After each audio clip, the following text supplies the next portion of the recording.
Hey everybody, so today we're going to be doing a trinket box.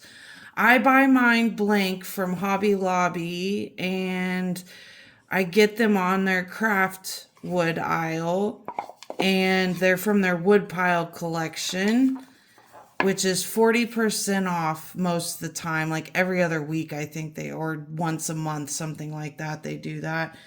And then I base coated mine mermaid tail. You can alternatively wood finish the bottom with a wood stain. And then I don't paint the bottom of mine. I take the sticker off, but I don't paint it or put wood stain on it because I add felt to mine. And this is felt I get off Amazon, but they have it at craft stores too. And it's sticky on one side with backing and then felt on the other. So I will cut the piece I need, stick it on there, and then use an X-Acto knife to cut around the bottom of the box so that it's flush with the side. I'm using my brush collection, the Dotting Cottage Collection, and then I'm using Happy Dotting Company's 6-point stencil, but if you have a 12-point stencil, it will work as well. And then a soapstone, because I find that it comes off the easiest. And then I'm using Happy Dotting Company rods and the twisty styluses. You can get those on Amazon or pretty much anywhere. Even Walmart sells them on their website. And then I'm using pink rhinestones and I glue those on with Gorilla super glue gel because it doesn't come out runny. You can get that from craft stores or even your local supermarket should have it in their hardware aisle. And then the paint colors we're using today are Vivid Violet, Carousel Pink, Melon, Perfect Peri, Purple Cow, Sea Breeze, and White Pearl. I went ahead and used some of the same colors from the color palettes I've been using so you don't have to source new paints. But if you're getting tired of this color palette, feel free to do the tutorial and just substitute whatever colors you would like. Like I said, I base coated this in mermaid tail, but it would also work in black or another color as well. And then when I put on my base coat and my wood finish, I use a sponge brush. I find that gets the least streaky. So let's jump on in. Okay, so what I do to find the middle on these is that these stencils are about the same size, so I just set them on top and then adjust them to be right on the edge.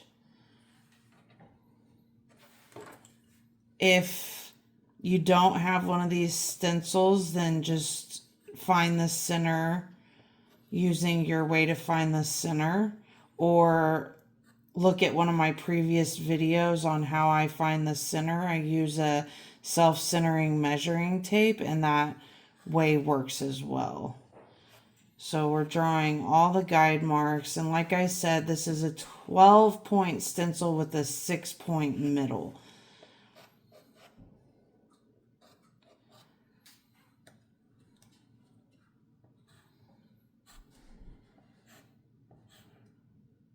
So you're going to go around and mark all the guide marks.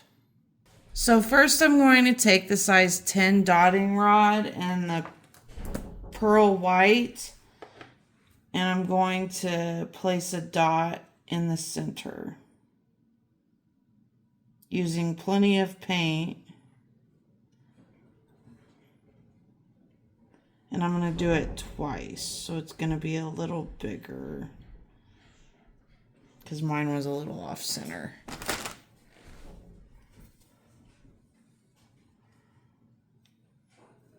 And then I'm going to take the large end of the pink tool, or the 1.5. You can do this with any size stylus.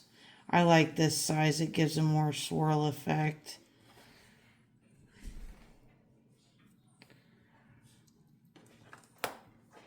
And then I'm going to take the large end of the pink tool. Actually, I'm going to do the small end of the pink tool, so the 1 millimeter size, and the Melon. And I'm going to dot a ring around that first dot.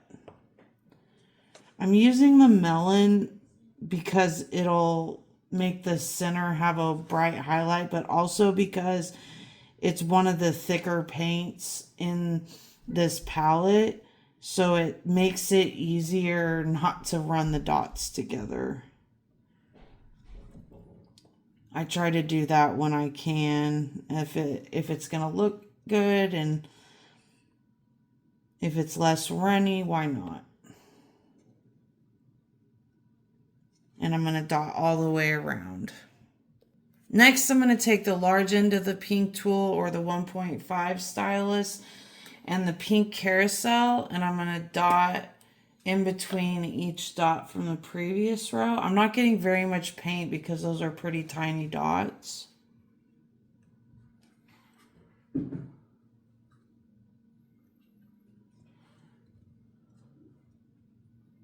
And I'm going to go all the way around. Next, I'm going to take the large end of the white tool, or the 2-millimeter stylus, and the vivid violet, and I'm just going to go around again. Right now, I'm just building the base so that I have room to do elements around it.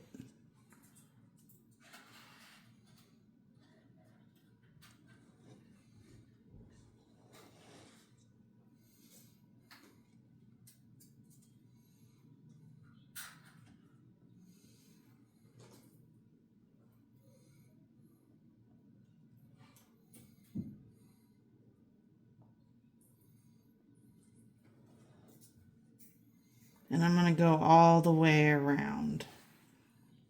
Next, I'm going to take the large end of the blue stylus, or the 2.5 millimeter, and the Perfect Peri, and I'm going to go around again.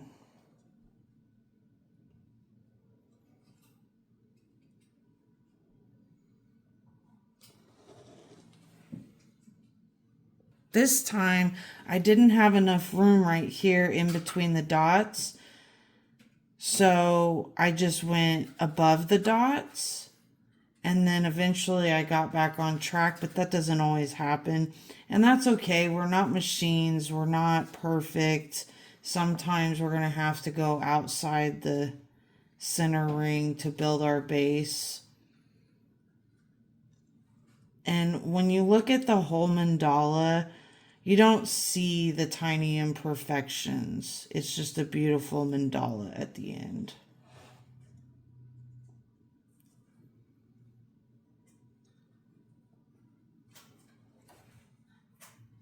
Next, I'm going to take the size 3 dotting rod and the purple cow. And I'm going to start with the smaller dots, because as the rod goes around and you dip and you dot, the paint underneath starts to dry, so it builds up on the tool. So the spaces over here are larger a little bit than the spaces over here. So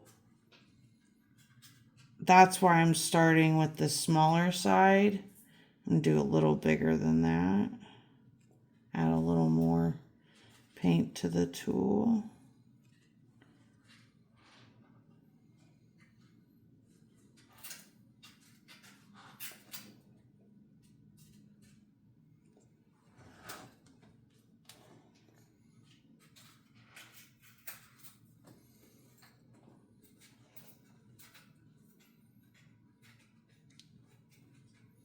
And I'm going to go all the way around.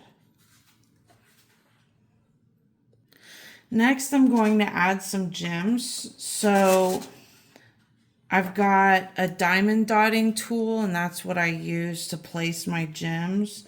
And then I use the Gorilla Glue, like I said. But I always check to make sure the Gorilla Glue is ready to use and not runny by putting some on a wipe. Sometimes it can be gunky when it first comes out, so I just check, and it's good to go. Then I get some gems out, and then get rid of that, and then flip these over. And I'm going to be adding 6 gems, so I'm going to do it on every other guide mark. And it doesn't take very much paint at all, so you're going to add it a little above so that it hits the center. That was probably more than I needed.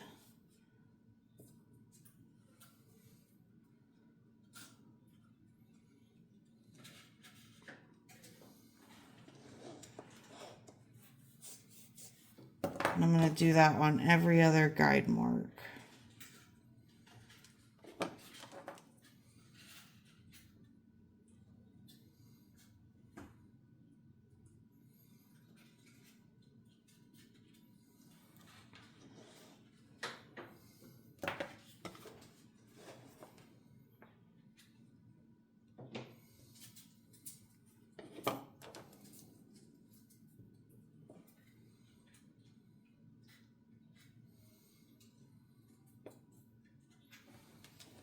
Actually, I think I'm going to add it on every guide mark because I have some room.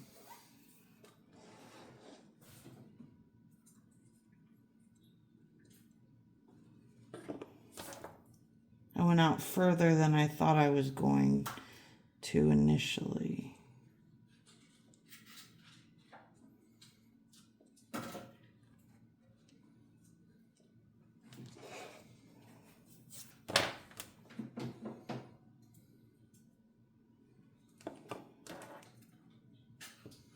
So go ahead and add a gem to every guide mark. Now with my Gorilla Glue, I always wipe the end of it before I put the lid back on so that it doesn't super glue the lid to itself. And I use wipes, so. And I'm going to go ahead and put my gems up. I might add more out here. I'm not sure yet. We'll see.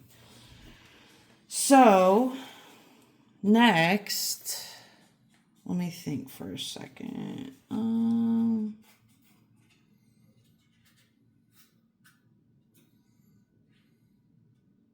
I think next we'll use the metallic white pearl and the large end of the pink stylus or the 1.5 millimeter.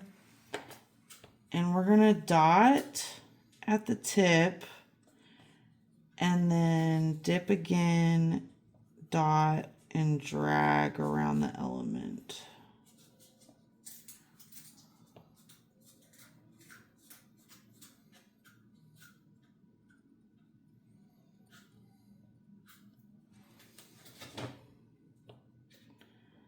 Dot at the tip, dot, and drag around the element.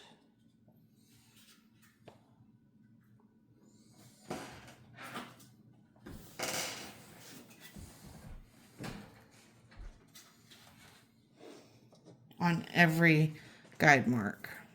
Next, I'm going to take the size 3/0 smallest detail brush and the Vivid Violet, and I'm going to do swipes around these, starting about there, really thin, so I can fit as many brush strokes as possible.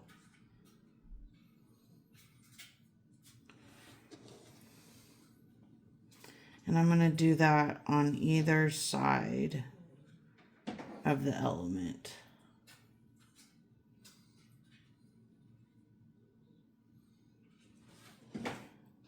I'll probably only be able to fit one more brush stroke, so just leave room for one more brush stroke.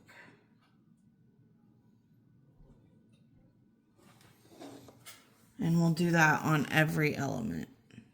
So my gemstones are more of a coral color, so I want to use a lot of this melon to match up with them. So next I'm going to use the same brush, the 3/0 and the melon, and I'm just going to do brush strokes again. This time I'm going, let me see, do I want to start here? Or here. I think I'll start at the line.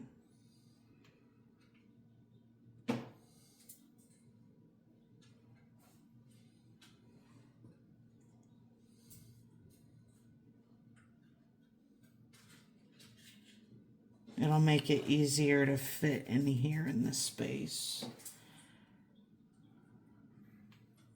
So I'm going a little above the line.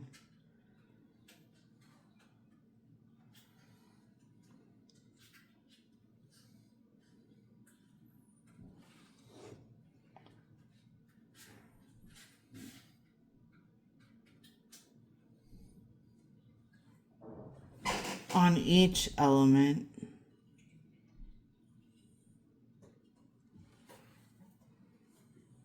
Next, I'm going to take the size 4 dotting rod and the sea breeze, and I'm going to make 4 dots in between each of these elements.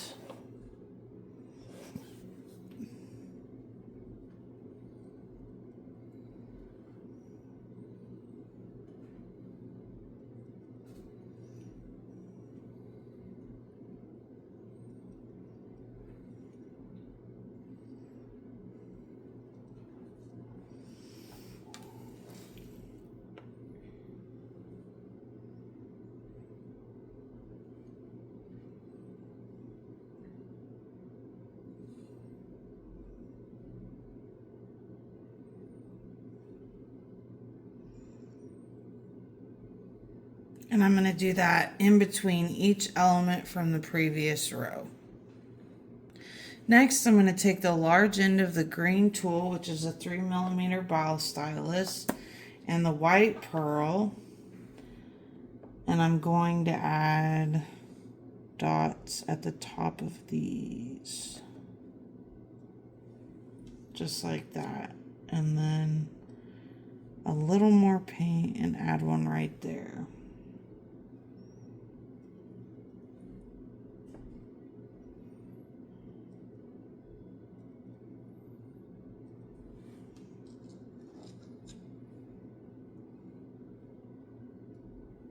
And I'm going to do this on every element.